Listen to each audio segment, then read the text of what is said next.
Kalau di IPL nggak ada pertandingan yang bisa disebut big match, tapi justru ini adalah big match di Bundesliga dan juga Serie A karena ada Leverkusen yang belum terkalahkan akan ketemu Bayern Munchen yang masih penasaran karena di pertemuan pertama mereka hanya bisa bermain imbang 2-2 dan ada Inter lawan AS Roma yang selalu dibilang honeymoon period. Emang ada honeymoon period? Oh, dari Daniel De Rossi yang baru 3 pertandingan nyetak 8 gol apa 10 gol cukup produktif dan bisa menunjukkan Roma ternyata bisa bermain menyerang dan produktif, beda sama Mourinho yang mainnya istilahnya parkir bus. Kita bahas dari Jerman dulu di mana Leverkusen sama Munchen bedanya udah sangat tipis 2 poin. Ini kalau kita tadi ngomong semua kan City pada waktunya, apakah di Bundesliga semua akan Munchen pada waktunya? Lo Jal, banyak ngomong dulu dong hari ini. Kalau untuk musim ini sih gue menjagokan Leverkusen ya. Justru gue Leverkusen. Tapi kayaknya semua orang pasti pengen ada perubahan suasana sih pasti. Iya, kan? Iya. Dan gue berkaca dari musim lalu pun sebenarnya kualitas Munchen juga untuk jadi juara. Betul ini ya, pengen yang ada perubahan ya. Oh satu ya, lu satu. Beda nih. Lu satu. Beda nih.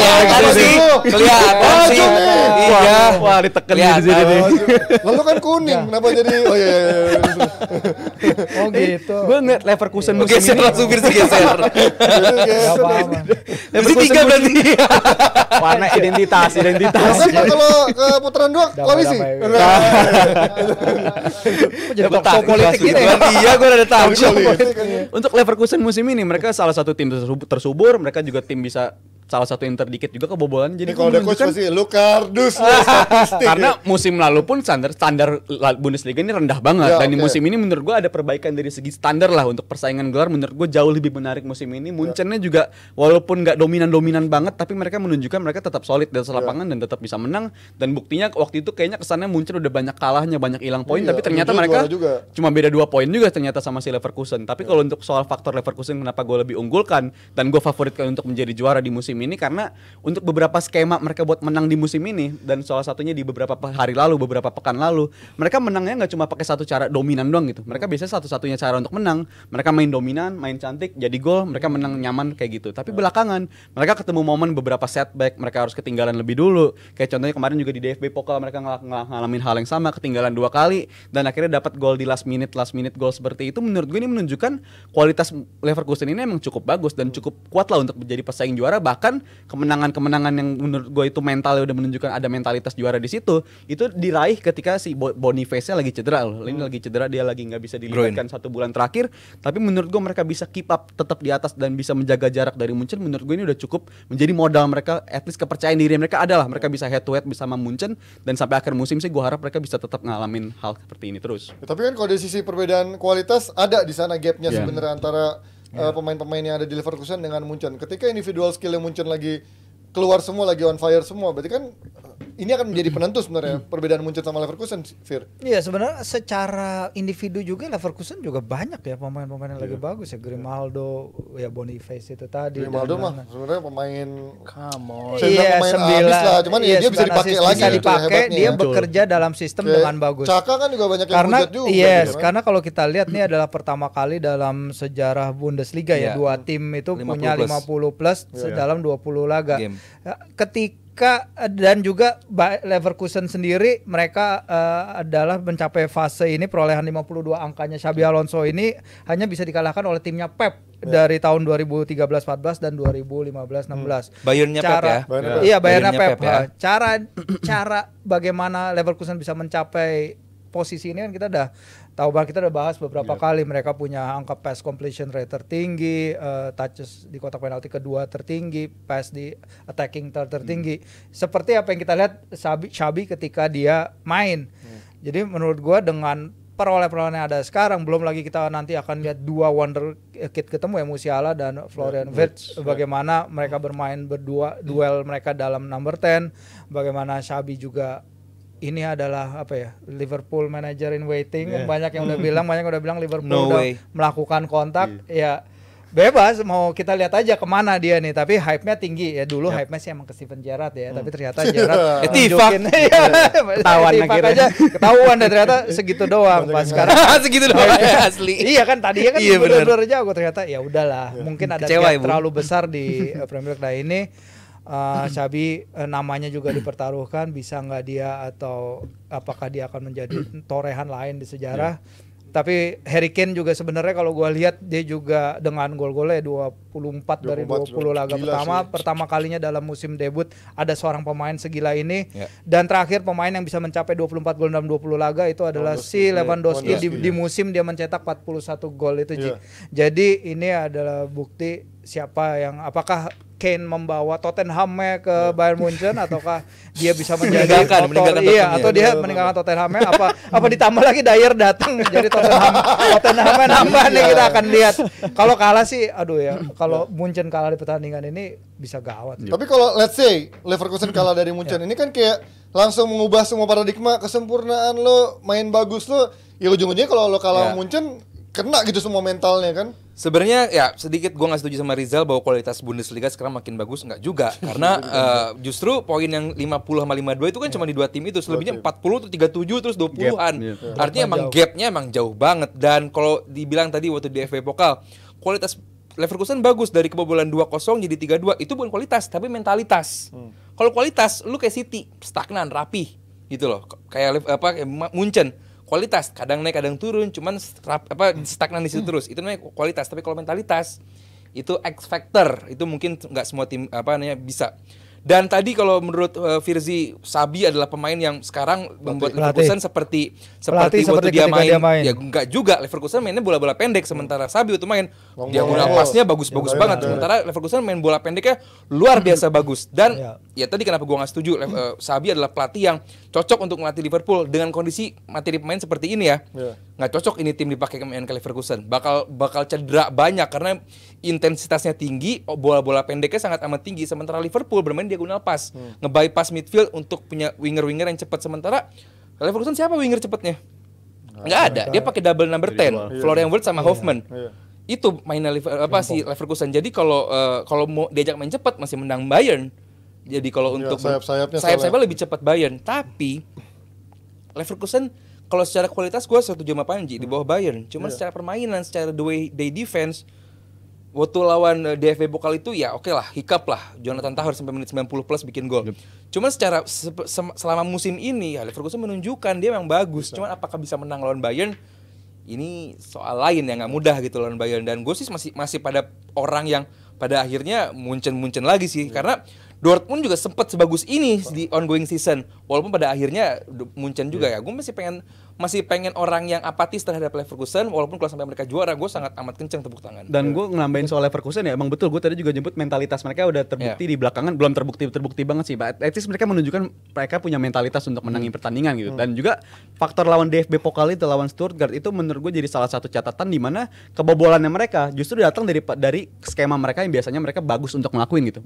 Build up dari bawah, kiper ngoper ke back dulu, build up bola-bola pendek, mereka hilang bola di situ, nah akhirnya dihukum jadi gol. Menurut gue itu jadi salah satu yang seharusnya untuk standar Leverkusen untuk harusnya nggak terjadi lah untuk di Leverkusen musim ini. Mereka ngelakuin itu on daily basis, on weekly basis, mereka bagus banget ngelakuin itu. Tapi mereka ketika lawan Stuttgart ngelakuin itu, menurut gue ini error yang menurut gue harus segera ditinggalkan.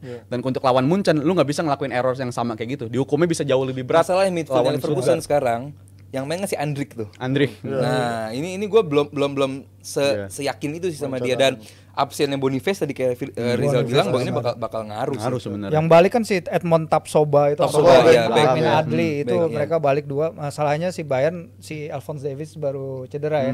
Manuel Neuer juga nggak terlihat di latihan hari ini. Tapi positifnya adalah Joshua Kimmich, Kim Min-jae dan Dayo Upamecano udah balik latihan sama tim, udah mulai integrate. Jadi ya mungkin peran 3 pemain ini akan gede. Dan dari Munchen dia di Januari kan mereka mendatangkan Eric Dyer. Kita pernah diskusi juga mungkin akan dimainin sebagai gelandang bertahan gitu jadi DMF. Tapi di belakangan di 1 bulan terakhir justru Munchen maininnya si Pavlovic itu. Dan menurut gua dia tetap nyata bisa menunjukkan gitu. Nyata ada loh pemain akademi yang bisa kita naikin dan bisa ngisi posisi DMF. Mungkin kalau ini bisa ketemu lebih cepat, Eric Dyer nggak pernah datang ke Munchen kali kalau nyata bisa ketemu nyata ada talenta kayak Pavlovic ini. Tapi menurut gua ini emang pemain yang lebih dibutuhkan ketimbang Eric Dyer untuk di posisi DMF untuk bisa jadi partner. Sejelek itu ya Dyer ya. Gue sih nggak pernah ngeret dia juga sih Eric Dyer. Musiala aja dimainin jadi sayap kiri kan sekarang. Geser Muller kan, berarti dinamis. Absennya para winger ini bakal ngaruh juga buat Munchen. Dan untuk Pavlovic itu sih gue tekanin di situ, untuk seorang gelandang bertahan lu diceburin di tengah musim untuk main di gelandang bertahan untuk tim Munchen yang di Liga Champions bakal dimainin nggak? Itu gue menurut gue sih agak tricky kalau bagi itu. Tapi untuk Pavlovic menurut gue agak membantu. Kualitasnya emang tapi membantu banget lah Iya. untuk Munchen bisa keep up, bisa menempel terus ke Leverkusen karena ini yang mereka butuhkan sampai saat ini. Oke, prediksi Leverkusen Munchen. Gue sih cenderung Leverkusen yang menang kayaknya, Oke. tapi tipis lah. Sama Leverkusen tipis. Leverkusen. Gue draw 2-2. Draw lagi. Sama dong kayak kemarin ya. Ya. Draw lagi. Sama juga dua-duanya menjadi laga yang padat dan tricky juga. Kita lihat nanti apakah hasil ini juga bisa kalau menang untuk Munchen bisa memberikan tekanan untuk Leverkusen secara psikologis ketika kalah lawan Munchen, atau ketika Munchen kalah mereka akan mulai merasakan oh ternyata Leverkusen menjadi the real contender kita musim ini, sehingga mereka terpecut untuk bisa kembali menikung di akhir musim seperti halnya Dortmund tahun lalu. Kita pindah dari Bundesliga ke Serie A. Anjing kalau Serie A kagak ada pertanyaan ini, cuman oke. Sekarang kita bahas Roma. Panji, free flow. Panji, Ngalir. ayo. Iya, Panji aja. bebas Langsung sih. ngomongin Inter kan. Komedi. Nah, tapi ini kalau melihat Inter lawan Roma ya, anjing enggak. Ini agak-agak tricky ya. Gua kalau misalkan lawan Mourinho, gua akan optimis itu. Gua menjagoin Inter. Tapi lawan De Rossi kan kadang-kadang lawan pelatih baru, beginner luck-nya cukup gede dan Managers euforia awalnya belum kebaca. Apalagi Inzaghi juga nggak ada di di pinggir lapangan karena akumulasi kartu. Sebagus apa menurut lo Roma 3 pertandingan lawan di bawah De Rossi kemarin, Fir? Iya, kita lihat ke 3 kemenangan jadi ya sekarang Iya, ya. 3 menang. Dibilang Produktif oleh juga. media Italia dibilang Dr. De Rossi karena dia langsung bisa lebay. memperbaiki ya media Italia kan. Iyalah, punya tempatnya lebay. romantismenya sendiri Iya, mereka dalam betul. kata-kata. Puitis sekali ya. Kalau kita lihat emang kalau dibandingkan dengan form sebelum Mourinho datang, dengan mood di camp sebelum Mourinho pergi, itu kan pasti berbeda. Para pemain Roma sekarang mengatakan bahwa mereka punya enthusiasm baru, mereka punya identitas bermain baru yang sama sekali beda. Tadi Panji udah sebut 4-3-3 possession, fast football, one touch football, mungkin sesuatu yang nggak pernah sama sekali dilakukan di Mourinho. Makanya para pemain juga harus get used dengan fakta bahwa ini adalah pelatih baru dengan ide-ide baru yang berubah banget cara mainnya dengan apa yang kita inginkan. Kalau kita lihat itu sih sebenarnya salah satu keunggulannya, dan apa yang dia inginkan dengan apa yang terjadi di lapangan itu sejauh ini sinkron. Tapi kan itu lawan-lawannya kita tahu tim-tim yang bottom half lah. Sementara kita tahu bagaimana Inter begitu hebatnya, terutama ketika mereka bermain dominannya dibilang ketika melawan Inter. Bahkan si Fabio Capello bilang pertanyaan soal Scudetto udah gak relevan lagi, kita udah tahu siapa yang juara. Fabrizio Ravanelli bilang bahwa Juventus sama sekali outclass Inter, menunjukkan kedewasaan Setuju sama Ravanelli berarti. kedewasaan permainan yang luar biasa yang nggak banyak dilihat di tim-tim sebelum ini. Jadi itu akan ketemu suatu tim yang punya idea baru, punya enthusiasm baru, suatu tim yang mungkin Mourinho sendiri juga kaget ya kenapa cepat banget pindah ke pelatih De Rossi ini, karena kabarnya dia meninggalkan cincinnya itu di locker room di Trigoria. Iya, di Pellegrini, katanya ya ada pengkhianatan dan lain-lain, kita nggak tahu seperti apa benarnya. Tapi Roma apalagi dengan kembalinya Spinazzola dan juga Smalling yang katanya udah ikut latihan bersama tim sejak awal pekan ini, mungkin akan jadi kekuatan yang Inter perlu takutkan, walaupun dengan kapasitas, dengan capabilitas yang Inter tunjukkan selama ini seharusnya mereka masih punya cukup. Ya fans Roma ini mungkin kayak om-om dapat selingkuhan wanita muda, antusiasmenya sangat besar sekali. Gue relate tuh dengan istilah Kalau relate ya betul, setuju gue. Kelihatannya menggebu-gebu banget. Iya, betul. Tapi seberapa jauh menggebu-gebu ini De Rossi bisa membawa itu kan? Oke, orang bilangnya 3 kemenangan berturut-turut. Siapa lawannya? Ya. Cagliari, Betul. ya kan? Salernitana, Hellas Verona di bawah semua. Iya, makanya. Gue lihat kan seberapa jelek Cagliari yang bisa menang lawan Sassuolo dia, tapi Sassuolo juga di bawah ternyata musim ini, nggak sebagus musim sebelumnya. Dan pertandingan mereka memang 4-0 menangnya, cuman mainnya lu lihat emang sekarang lebih free flowing football, nggak sebertahan zaman Mourinho, karena emang materi pemainnya Roma harusnya emang bermain seperti itu. Pellegrini bermain bagus, lu punya seorang Lukaku, lu bisa dikasih crossing bagus, cuman harusnya emang bermain seperti itu. Tapi gue nggak menarik lihat Roma ini, kecuali backnya si Huijsen itu gue suka banget. Itu gue suka. Selebihnya ini tim gak jelas identitasnya, mainnya nggak jelas seperti apa. Ya buat gue sih gak ngerti ini si Daniel De Rossi ini interim atau semacam interim. Banyak yang bilang perpanjang aja kontraknya. Tapi kan Roma juga lagi ada diskusi sama PIF nih dari Saudi Arabia lah. Kemungkinan ada investor baru selain Friedkin itu, itu mayoritas atau sebagian. Tapi ada diskusi, tergantung jadi ke depannya gimana. Tapi kalau para pengamat sih bilang kayak De Rossi aja lah. Tapi kalau untuk interim atau enggak sih gue harap jangan De Rossi. Ini menurut gue akan mengingatkan kayak era-era United ditinggal Mourinho datang si Ole gitu. Confidence naik, moral para pemain naik, kepercayaan diri pada naik. Nanti fans MU dikit-dikit MU MU. Seri A lagi dibahas. Kan nggak perlu ada carry. Iya, kenapa harus Ole dulu sih? Permanenin. Secara moral mungkin akan kelihatan pemainnya kayaknya masalahnya di Mourinho nih. Tapi ternyata waktu akan menentukan. Ternyata masalahnya bukan cuma di Mourinho. Squadnya mungkin emang setoxic itu. Dan gue sih pikir Roma at some point di musim ini akan ketemu lagi masa-masa sulit seperti di era-era akhirnya Mourinho. Walaupun sekarang lagi nemu fase-fase baik, tapi kita ngeliat juga Daniel De Rossi bilang di interview para pemain kenapa bisa main antusias karena mereka nemuin kepercayaan diri dalam diri mereka lagi gitu. Gue sih membayangkan emang tipikal Mourinho kan kalau kalah dia nggak pernah bilang oke gue salah gue taktik gue hari ini. Dia bakal nunjuk orang biasanya kalau Mourinho ditunjuk segala macam.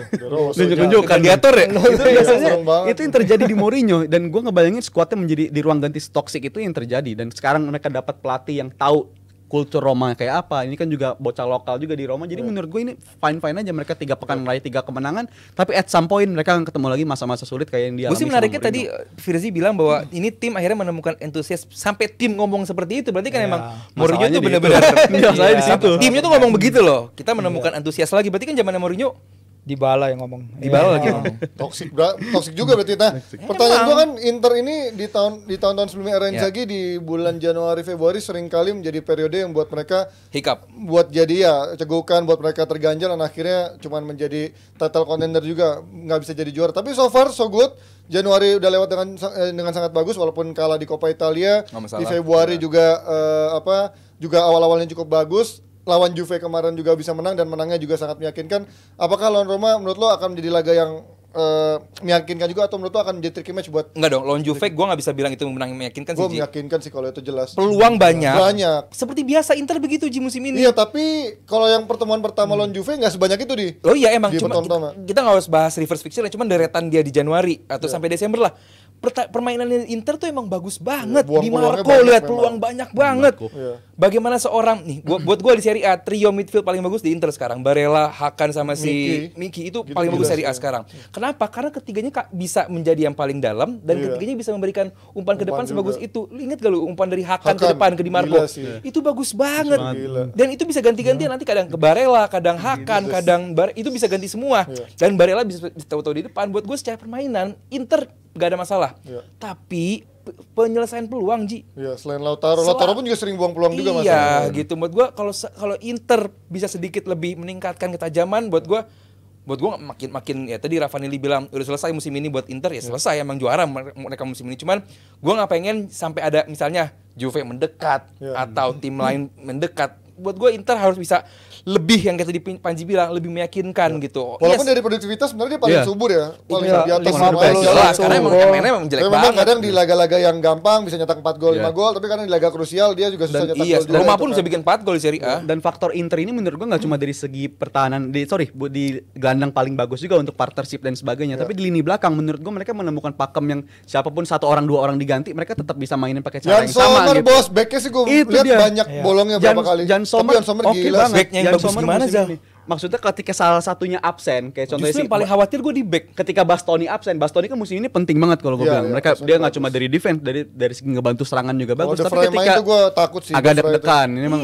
bermusim-musim tolong Sommernya oke banget, tapi maksud gue mereka bisa see out the game gitu. Mereka tetap bisa ngasilin 3 poin dan juga kombinasi Di Marco dan di kanan ini mau dicoba-coba si Darmian atau si Dumfries, tapi di lini depan juga mereka menemuin partnership yang menurut gue sangat-sangat connect banget antara si Thuram dan juga si Lautaro. Vlahovic kalau kemarin lebih tajam dia bisa bikin gol loh. Tapi ini bukan di tepis ke atas bolanya ke samping ke kiri. Dua partnership ini nunjukin sepanjang musim mereka ya menurut gue connect banget sebagai duo, sebagai harus ada concern dari Inter buat gue sih Inter harus merapikan lini belakang lebih rapi lagi sih. Kalau untuk lini belakang mereka soalnya gue ngeliat beberapa kali musim ini kan si Acerbi juga ada sempat match nggak absen, habis itu Bastoni juga sempat absen panjang. Justru Acerbi paling bagus buat gue. Dari musim lalu pun gue ngeliat dia juga salah satu pemain yang gue paling sering ngeledek Acerbi, cuma gue perhatiin musim ini loh kok terlebih di Liga Champions musim lalu menunjukkan bagus banget. Buat gue Acerbi Van Dijk wow. Buat gue Acerbi Van Dijk Inter kelasnya udah. Kenapa lu nggak terima Jal? Kenapa nggak terima Jal? Sama Van Dijk tabrakan dong nanti kalau kipernya keluar. Wah itu yang baru kejadian dong gitu. Menurut gue sekelas itu maksudnya. Iya breakthrough loh Ji, maksudnya dari musim kemarin kan ya masalah dia ada ya doping dan lain-lain. Iya, Cuma iya, sekarang kan dan bisa balik lagi dan performa dia cukup konsisten bagus. ACRB buat gue breakthrough season ini. Nambahin dikit soal si Jan Sommer ya. Jadi dia emang kontribusinya luar biasa karena Inter itu punya expected goals concede itu 18 gol musim ini dari berapa Artinya sekarang bagus. 19 laga. Tapi actual golnya dia kebobolan cuma 10. Jadi dia perform itu nunjukin penyelamatan yang dibuat oleh Sommer itu bagus banget. Kesana ya. Dan itu juga kedua adalah bagaimana Inter perform ketika mereka main ke tim-tim 5 besar klasemen. Karena mereka dari 5 pertandingan udah menang 4, hasilnya 4 menang dan 1 seri. Lawan Juve. Itu buktiin bahwa they have the means, mereka punya kapabilitas mental itu untuk pick up points di kandang-kandang lawan yang susah dan kandang pertandingan sulit di Serie A. Itu sih pentingnya. Dan Sommer gila, nggak pakai drama, nggak pakai neko-neko. Oh, dan ini Mercato-nya itu juga keren banget karena mereka udah ngerencanain nih buat musim depan nih, musim panas. Zelensky udah dideketin, bokapnya bilang udah oke, basically udah oke. Bokapnya Zelensky bilang Zelensky akan pindah tapi dia akan tetap main di Italia. Bokapnya udah ngomong itu. Dia jadi pemain terbaik Polandia kan kemarin. Terus Taremi itu sih gila sih. Mehdi Taremi, Porto, Inter. Semua gratisan pokoknya kalau Inter mah. Wajar di Serie A. Barota emang jeli sekali matanya ya. Bukan nggak ada duit loh, bukan nggak ada duit. Emang ada duit. Emang ada duit. Utangnya soalnya banyak. Oh, utangnya banyak. Oke, prediksi Roma Inter. Inter makin ngokohin posisi dia. 2-0 lah. 2-0 oke, menang meyakinkan ya. Selisih 2 gol. Enggak, kalau gue tipis sih Inter tapi tipis lah 2-1. Gue kalau nggak Inter seri 2 sama. Oh, masih ada potensi yes. ya. Oke, kita akan lihat antara Roma sama Inter akan menjadi tricky match atau justru ini akan menjadi kekalahan yang cukup menampar Inter di musim ini. Kita akan lanjut dengan bahasan dari Piala Afrika Penting dan juga Piala sekali. Asia. Penting sekali.